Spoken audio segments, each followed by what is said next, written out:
Hi there. We're on day 237 of our Through the New Testament in 1 Year. Today we're finishing chapter 7. We started it yesterday and they cut it off in a paragraph, and I don't like to take things out of context, so we're going to go back to yesterday and read this paragraph where it started and finish it up. Okay. Okay, he just finished saying that if an unbelieving spouse leaves, you should let them go. If they don't leave, you should stay married to them, right?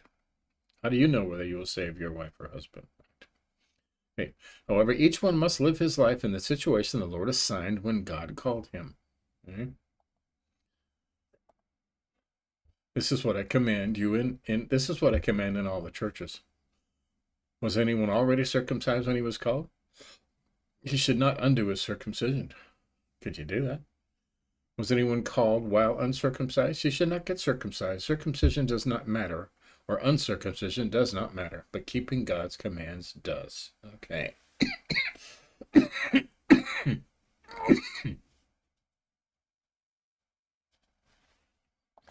Okay, and we'll finish that paragraph, right?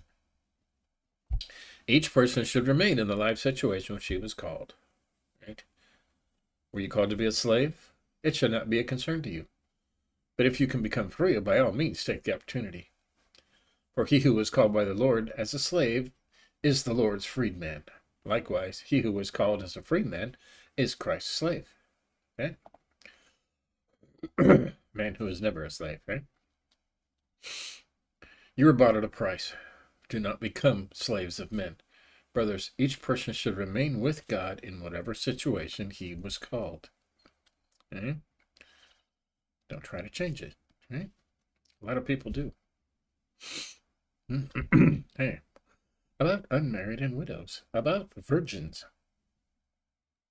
I have no command from the Lord, but I do give an opinion as one who, by the Lord's mercy, is trustworthy. Therefore, I consider this to be good because of the present distress. It is fine for a man to remain as he is. Are you bound to a wife? Do not seek to be loosed. Are you loosed from a wife? Do not seek a wife. Yeah.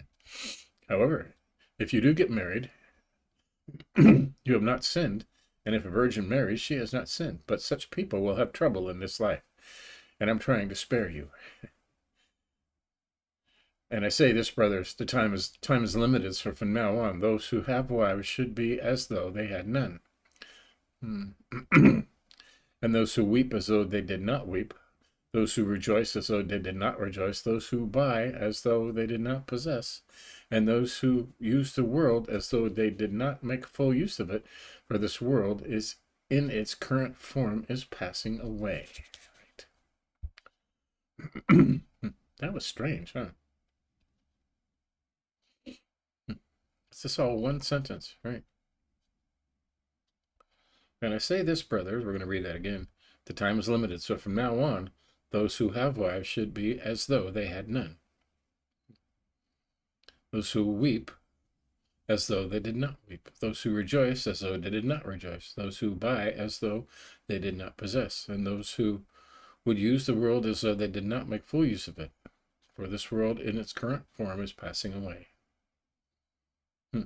That's weird, huh?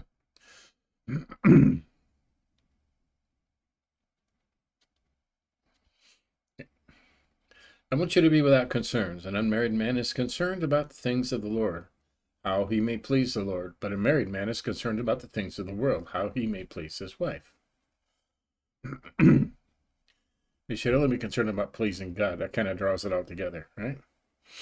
And his interests are divided. An unmarried woman or a virgin is concerned about the things of the Lord, so that they may be holy, both in body and in spirit. But a married woman is concerned about the things of the world, how she may please her husband.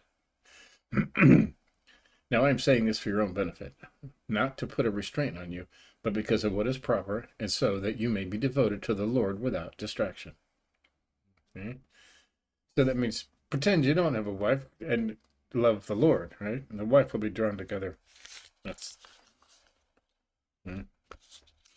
God always comes first.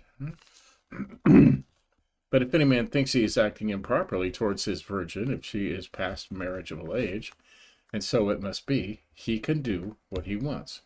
He is not sinning, they can get married. But he who stands firm in his heart, who is under no compulsion, but has control over his own will, and has decided in his heart to keep his own virgin, will do well. Keep his own virgin. Then he who marries his virgin does well. His virgin. But he who does not marry will do better. A wife is bound as long as her husband is living, but if her husband dies, she is free to be married to anyone she wants, only in the Lord, right? But she is happier if she remains as she is, in my opinion, and I think that I also have the Spirit of God. Okay? So we know that Paul was never married, right? He was never married and had little use of it, but he understands people do need to get married, okay? I mean, God created man and a woman to be one, okay? So take of that what you will. Make that complete. Tomorrow we're doing all of Corinthians 8. Food offered to idols. There you go. See, and that's a short chapter 2 tomorrow. So there you have it.